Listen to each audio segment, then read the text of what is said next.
Listen, I don't care about your feelings. I care about your money. And right now, if you're thinking about buying a house in 2026, you need to stop everything you're doing and listen to me very carefully, because the decision you're about to make could be the best financial move of your life, or it could be the single biggest mistake you'll ever make. And the difference between those two outcomes comes down to information that most people don't have. I'm Kevin O'Leary. I've made millions in real estate. I've lost millions in real estate. I own properties all over the world. And after 40 years in this game, I can tell you this with absolute certainty. The 2026 real estate market is one of the most confusing, dangerous, and opportunity-filled markets I have ever seen. And the data I'm looking at right now is screaming at me. It's telling me that millions of Americans are about to walk into a financial trap because they're making decisions based on feelings instead of facts. They're listening to their real estate agent, who makes money whether you win or lose, instead of looking at the numbers. And the numbers are telling a very different story than what you're hearing on the news. The people who understand what I'm about to tell you are going to build serious wealth, and the people who ignore it are going to get crushed. It's that simple, and it's that brutal.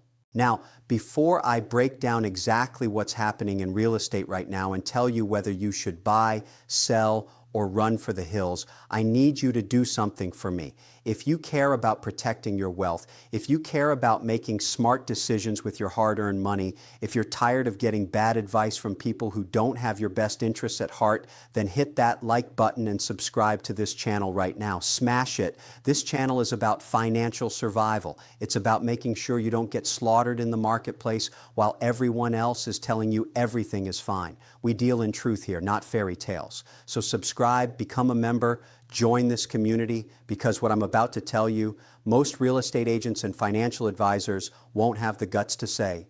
Let me get one thing straight. A house is not automatically an investment. I know, your parents told you it was. Your real estate agent is telling you it is right now. Society has been drilling this into your head since you were a kid. Buy a house, build equity, retire rich. But I'm telling you the truth. A house is a place you live. It's a consumption item. It eats your money every single month. Property taxes, insurance, maintenance, the roof, the furnace, the plumbing, the landscaping. It's a cash-eating monster. Now, can real estate be a good investment? Absolutely. I own real estate all over the world, but only if you buy in the right place at the right time with the right fundamentals. And right now in 2026, the fundamentals are sending mixed signals that most people don't know how to read. Some markets are screaming buy, other markets are screaming run. And if you can't tell the difference, you're going to make a catastrophic mistake. Let me explain something to you about how real estate actually works. When you buy a house, you're not just buying four walls and a roof. You're buying into an economic ecosystem. You're buying into a tax structure. You're buying into a regulatory environment. You're buying into a labor market. And most importantly, you're buying into a migration pattern. Where are people moving to? Where are businesses relocating? Where is capital flowing? These are the questions that determine whether your house doubles in value over the next decade or becomes a financial anchor around your neck. Most people never ask these questions. They buy a house because it's pretty, or because it's close to their job, or because their friends live nearby. That's not investing. That's emotional spending. And emotional spending in real estate will destroy you faster than almost anything else because the amounts involved are so enormous. I've been doing this for over 40 years. I've seen boom and bust cycles that would make your head spin. I've seen people buy at the top thinking they were geniuses only to watch their equity evaporate.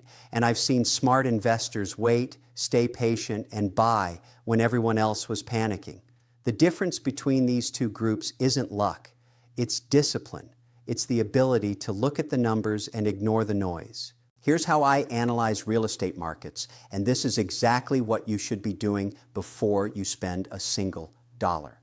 First, I look at mortgage rates because the cost of borrowing determines how much house people can afford, and that directly affects demand and prices. Second, I look at migration data. Are people moving into an area or fleeing from it?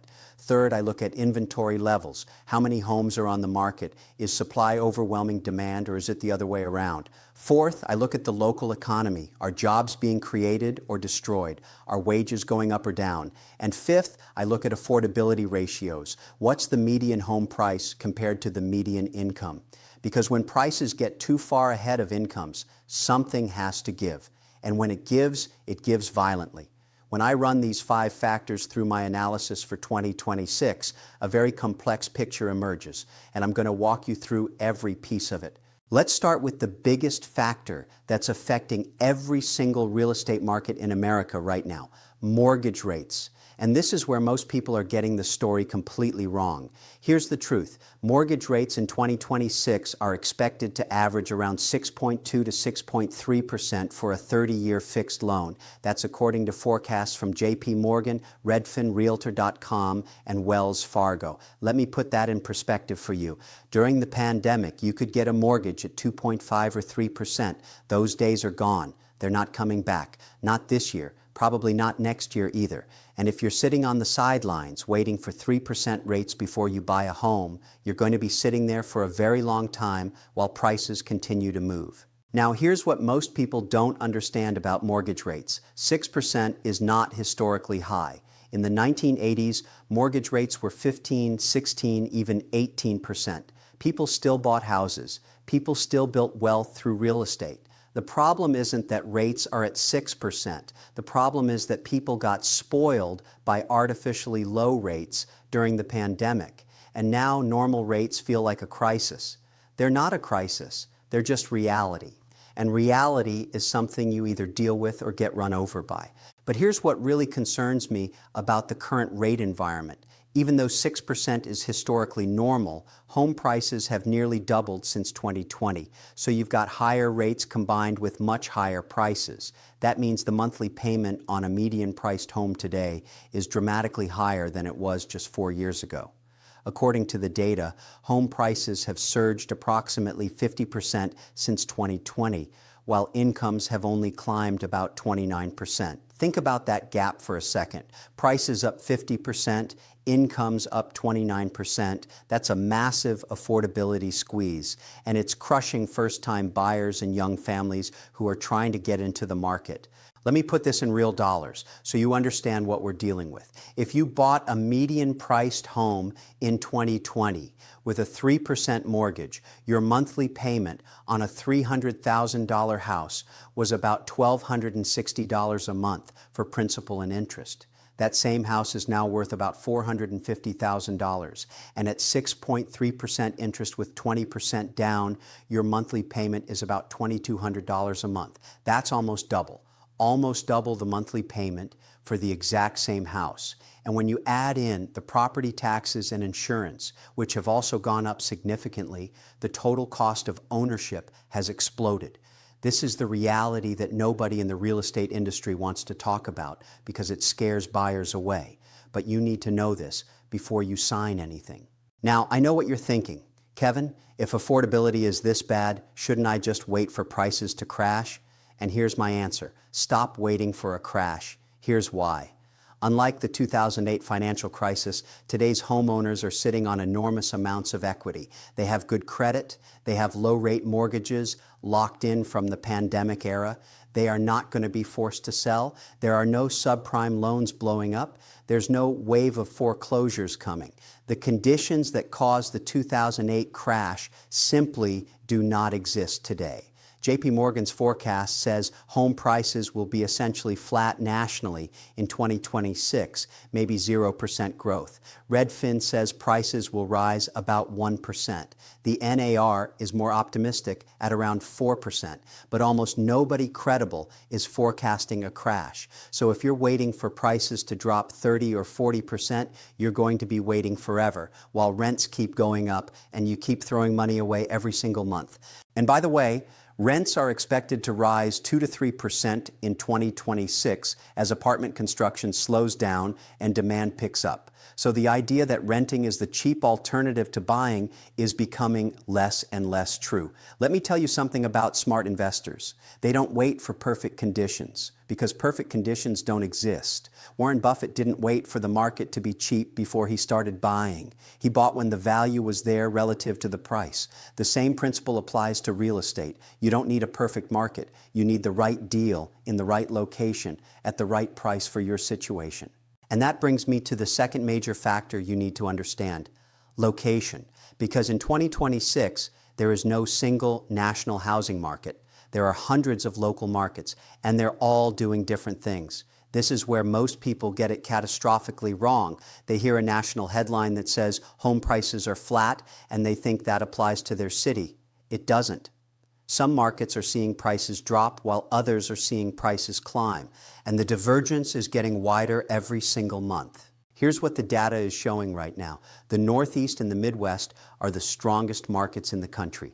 Cities like Hartford, Connecticut, Rochester, New York, and Worcester, Massachusetts are leading Realtor.com's ranking of top housing markets for 2026. That's a massive shift from just a year ago when the top markets were all in the South and the West. Why are these markets winning? Tight inventory, strong local labor markets, and relatively affordable prices compared to coastal cities. Meanwhile, parts of the South and the West, which were the hottest markets during the pandemic, are starting to cool. Places in Texas and Florida that saw a building boom are now dealing with what economists call cyclical overbuilding. There are too many homes on the market, insurance costs are skyrocketing, especially in Florida, and demand is softening as the pandemic migration wave slows down. In 22 cities across the Southeast and the West, home prices are actually forecast to decline in 2026. But here's what really scares me. People are still making buying decisions based on where the market was 2 years ago instead of where it's going. They hear that Texas and Florida are hot markets, and they rush in without checking the current data. Meanwhile, the smart money has already shifted. When I look at where capital is flowing, when I look at where businesses are relocating, when I look at population trends and job growth, the map is changing fast. And if you're not keeping up with that map, you're going to buy in the wrong place at the wrong time. Now, I know what some people are saying. Kevin, I don't want to move across the country just to buy a house. And I understand that, but hear me out. If you're buying a primary residence, a place to live, then location is partly about your job, your family, your quality of life. I get that. But you still need to understand the financial reality of where you're buying. You still need to look at the fundamentals, because even if you love your city, if you overpay for a house in a declining market, you're going to be underwater on your mortgage for years. And being underwater means you can't sell, you can't move, you're trapped. This is what I'm trying to save you from. Rich people treat real estate as a business decision. They look at the numbers, they analyze the market, they run the math on rental yields, appreciation potential, and total cost of ownership before they commit a single dollar. Poor people treat real estate as an emotional decision. They fall in love with the kitchen. They fall in love with the backyard. They buy based on how the house makes them feel instead of what the numbers say. And then they spend the next 10 years wondering why they're not building wealth. That's the difference. That's what separates winners from losers in real estate. And that brings me to the third critical factor: inventory. This is the hidden force that most people never think about, but it controls everything. Right now, inventory levels are about 20% higher than they were a year ago. That's according to the National Association of Realtors. That's a big deal because it means buyers have more choices. They have more negotiating power. Sellers can't just name a ridiculous price and expect 17 offers in 3 days like they did during the pandemic frenzy. The market is rebalancing. Homes are sitting on the market longer. Sellers are having to reduce their prices more often. And that's good news if you're a buyer, because it means the power is shifting in your direction for the first time since 2019. But here's the nuance that most people miss. We're still not back to normal inventory levels. We're still in a housing shortage nationally. The estimated shortfall is about 1.2 million homes, according to J.P. Morgan. That shortage is what's preventing a real price crash. There simply aren't enough homes for all the people who want to buy them. So even though inventory is improving, it's not like the floodgates have opened. In some markets, particularly in the Northeast and Midwest, inventory is still extremely tight, and that's why prices there continue to go up. And here's another thing most people ignore. The only real way to solve the housing affordability problem long-term is to build more homes. We need more single-family homes, more townhomes, more multifamily units. But zoning laws and land use regulations in many parts of the country make it incredibly difficult to build new housing at the density we need. Townhomes are one of the best opportunities for affordable home ownership right now, but zoning restrictions prevent them from being built in many neighborhoods. Until those policies change, the supply problem isn't going anywhere, and that puts a floor under prices. Let me tell you what this means for you. If you're in a market where inventory is rising fast and prices are softening, you have time. You can negotiate. You can be picky. You can walk away from deals that don't make sense. But if you're in a market where inventory is still low and competition is fierce, you need to be prepared to move fast and have your financing locked in before you start looking. The strategy that works in Austin, Texas, where listings are piling up, is completely different from the strategy that works in Hartford, Connecticut, where homes are still getting multiple offers. You need to know your local market, not the national market, your market. So let me bring this all together and give you the honest answer. Should you buy real estate in 2026? The answer is it depends. And I know that's not the sexy clickbait answer you were hoping for, but I'm not here to give you entertainment. I'm here to give you the truth. Here's when you should buy. Buy if you found a property in a market with strong fundamentals, meaning job growth, population growth, and reasonable affordability ratios. Buy if you can afford the monthly payment at current interest rates, not at some fantasy rate you're hoping for in the future. Buy if you plan to stay in the home for at least 5 to 7 years, because real estate is a long-term play, not a short-term flip. Buy if you have a 20% down payment or close to it, because that protects you from being underwater if the market dips. And buy if you've done your homework and the numbers actually work, not because your real estate agent told you it's a great time to buy, because they always tell you it's a great time to buy.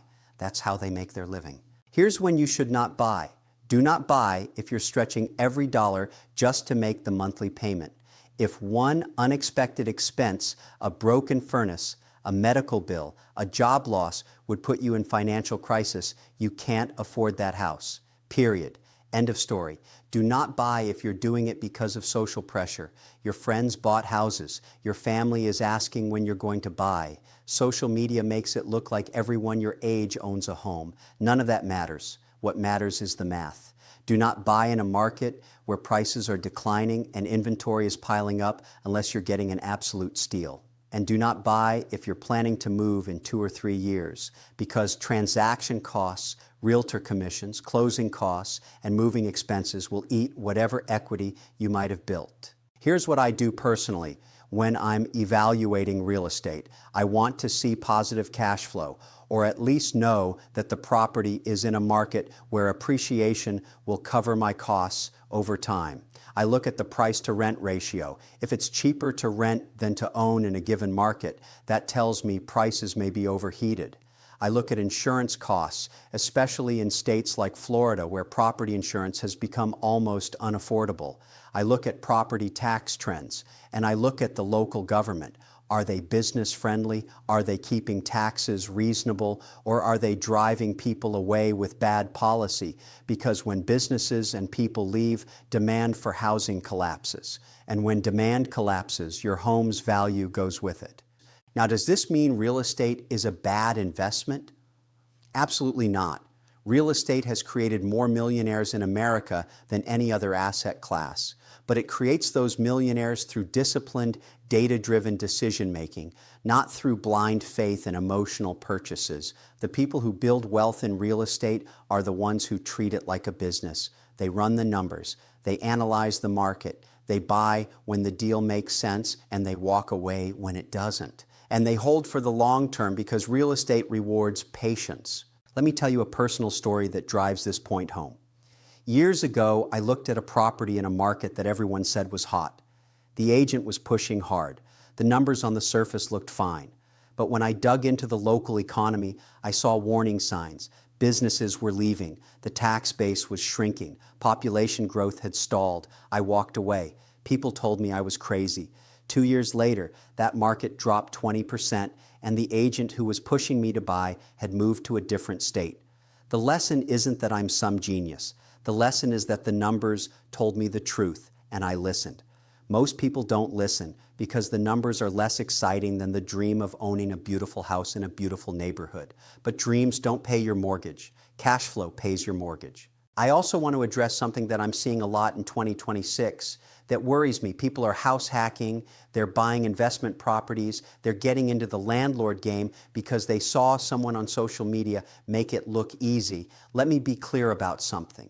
Being a landlord is a business. It requires capital reserves. It requires knowledge of local landlord-tenant laws. It requires the ability to handle vacancies, maintenance emergencies, and problem tenants.